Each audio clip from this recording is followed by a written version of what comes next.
Trying to stay focused while I'm smoking this weed. Just outside and they ain't got no dream, no. You start fresh till you start serving them fiends. Yo, what's good, YouTube, man? It's your boy STL Vic. Welcome back to Stoner White TV, man. If you a stoner, this the place to be, man.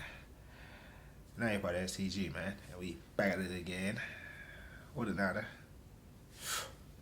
Bang! What's going on, man? And next up, we got London 2011 riots.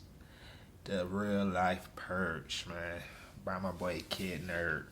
Now look, you already know, checked out a couple videos by Kid Nerd, man. Shout out to Kid Nerd. He stay dropping videos like this, man. Stay doing this thing, man. So y'all go over there, subscribe, man.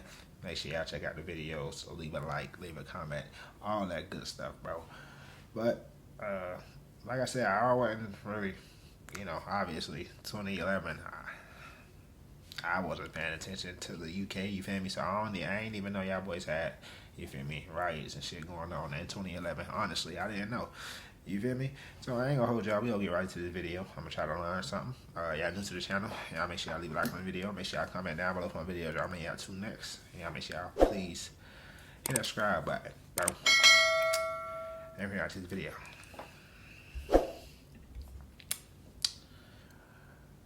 We got the London 2011 riots.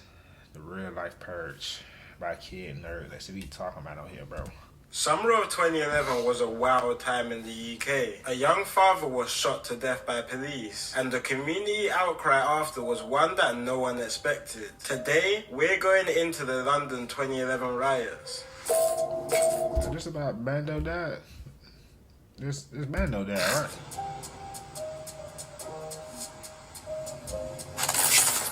So to start this story, we have to go to North London in Tottenham. More specifically, a big housing project inside Tottenham called Broadwater Farm Estate. The housing project is quite notorious for its rich history of gang activity in the area. Nowadays, the estate is known to be the birthplace of a big rap collective called OFB. But before OFB, the area was known to be the origin of a notoriously dangerous gang called the Tottenham Mandem. A gang which had had one of the most deadly feuds in London history, with an East London gang called Hackney Boys. But in the 2000s, the Tottenham Mandem splintered into several different batches across London, with different blocks and areas in Tottenham rolling with different names, which is when a group of friends from the Broadwater Farm Estate started calling themselves Star Gang. A well-known member of Star Gang was a man called Mark Duggan, who is actually the father of a well-known drill rapper who goes by the name of Bando K. Mark Duggan grew up on the Broadwater Farm Estate and was a very loved and respected person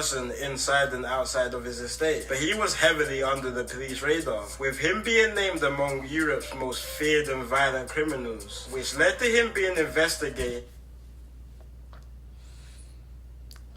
Yeah, I put some respect on Bando name too, on Mark and Bando name. Followed by a special police unit called Operation Trident, which was a unit set up in 1998, which specifically fights gun crime and homicides inside the black community in the UK. And Operation Trident was on in more when there was talks of a retaliation hit after Mark Duggan's cousin, a man called Kelvin Easton, was stabbed to death inside a nightclub back in 2011. It was August the 4th when Trident officers decided to make their move on Mark Duggan. At 6:15 PM, Mark was travelling through Tottenham in the back of a minicab, but inside the minicab with him was a shoebox with a loaded pistol inside, which he picked up around 15 minutes beforehand. While in the back of the cab, Mark starts to clock that a few unmarked cars were starting to follow his journey back to the Broadwater Farm Estate, and instantly he knew it was bad news. So he sent out a broadcast on his BlackBerry Messenger phone, saying Trident just jammed me.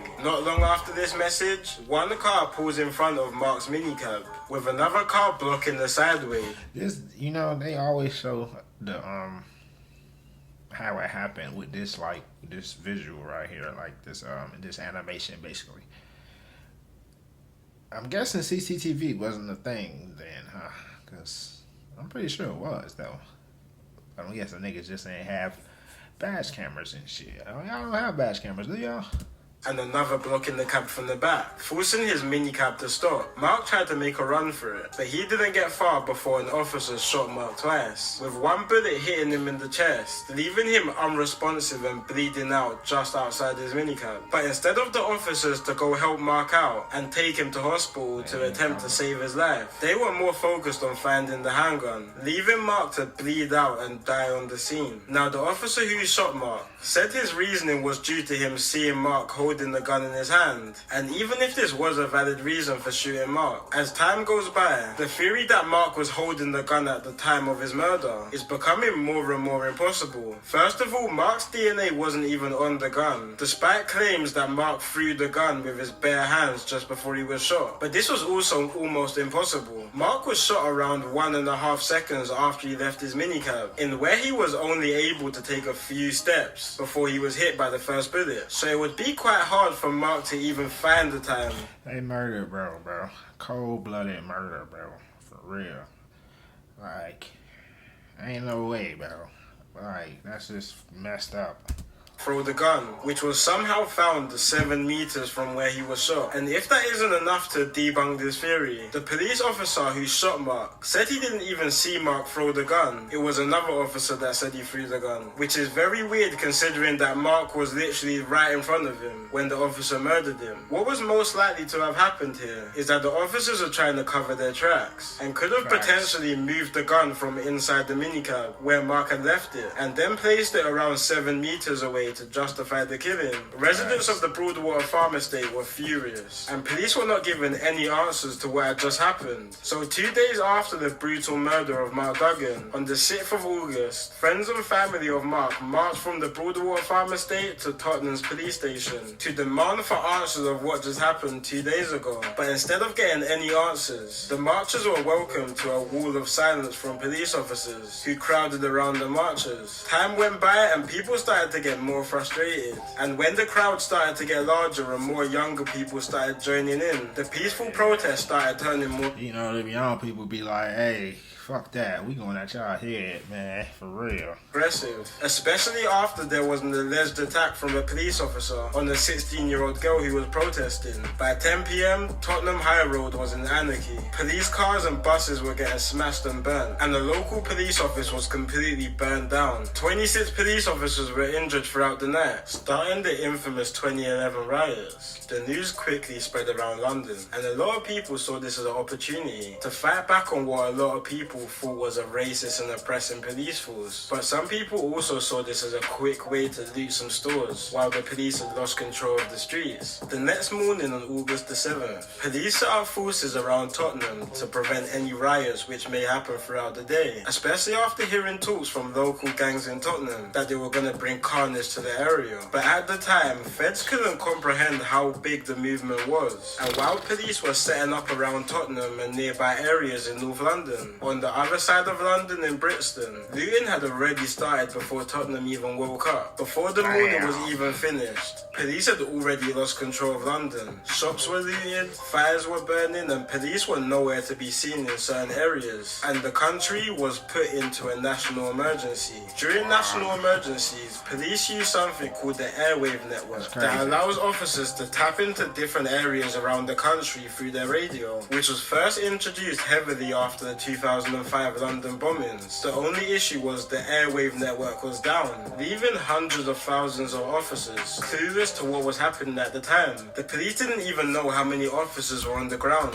I had London bombings too, bro. Was that I think I remember that, bro. Yeah, I'm gonna have to check out that too. And it was quickly becoming apparent that the police was heavily under-equipped for the mass rioters, which was starting to build up throughout the day. Police cars were starting to run out, leaving thousands of officers stranded, with some even having to transport 3 buses, forcing officers from... Yo, it ain't funny, but yo, these niggas jumped out the bus on go, yo, niggas. Yo, what the fuck? These niggas just went crazy off the bus, yo. These people ain't even got shit to do with it. They don't look like, they look like just innocent bystanders, bro. But why they just going at everybody though? Officers stranded, with some even having to transport 3 buses, forcing officers from outside of London to be sent inside the capital to try and help the officers out. But by this time, the riots even had spread outside of London. First with reports that a nearby county to London, called Hertfordshire, had a couple jewelers being broke into. And soon there were even reports that around 3 hours away from London in Birmingham, a police station was in flames. The whole country was in anarchy, and no one knew what to do. Yo, the police station though? Okay, I mean, I thought it was gonna be something else, like a store or something. I'm like, why y'all burn that shit? But a police station is crazy. In shops that completely closed down, leaving streets completely empty except from looters. This was the Real Life Purge, and more than an hour from Tottenham in Croydon, on the 8th of August, 9:20 p.m. The first casualty of the riots was caught, a young father of 4 called Trevor Ellis. This night was one of the most violent and lawless nights of the riots, and Croydon at the edge of South London was becoming a hotspot for looters. This was when Trevor Ellis and 2 of his friends, who were from an area called Brixton Hill in South London, took a 17-minute drive in a black Ford Fiesta and parked it off on a road called Scarborough Road. When parked off, allegedly Trevor Ellis's friends went into a cash converters nearby to loot a couple items and then return back to the car. But while they were returning back to the car, Trevor and his 2 friends ended up getting into an altercation with a group of around 9 people who were also out for the same reasons. This ended with a silver Peugeot and a black Vauxhall Astra packed full of looters getting into a car chase with Trevor and his friends until they reached a junction on Duppers Hill Road. The 2 cars boxed in Trevor's black Ford Fiesta and got out of the car and shot several shots using a self-loading pistol, hitting Trevor in the head, killing the young father of 4 and creating the first casualty of the 2011 riots. But sadly, this wouldn't be the last, and still... Oh my god, see, that's when we go to getting fucked up, when y'all go to like killing each other over fucking bull, bro. Like, nigga, go to another store, nigga. What the fuck? Like, go to another one.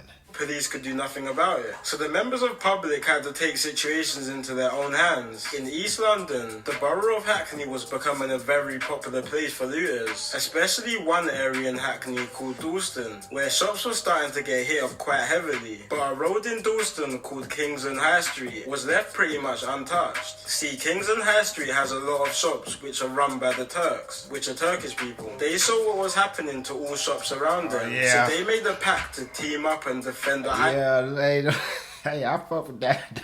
I fuck with that, nigga. Like, don't mess up our shit. Against any attackers, and it actually worked. Same thing with an area in South London called Elton. Locals from the area, mostly fans of a local football team called Millwall, got together and started patrolling the streets, protecting their local shops. And the same thing was happening all the way on the other side of England, in the city of Birmingham. Local Asian shop owners and families gathered up to protect the area called Winson Green. The day was August 10th, and around 50 to 100 Asian people, armed with sticks and bricks, were out waiting for anyone who would loot any shops in the area. But throughout the night, cars started passing by looking for trouble, which ended with a car driving more than 40 miles per hour into a crowd, killing 3 men defending their local territory. Next day back in London, sadly another life was lost to the riots. A 68-year-old called Richard Bowes died in St Mary's Hospital after a 3-day fight on life support. A few days before this, on August the 8th, even in West London was under fire, just like everywhere else in London, and groups of looters started gathering around the area, setting alight shops and looting them, right in front of herds of officers that could do nothing.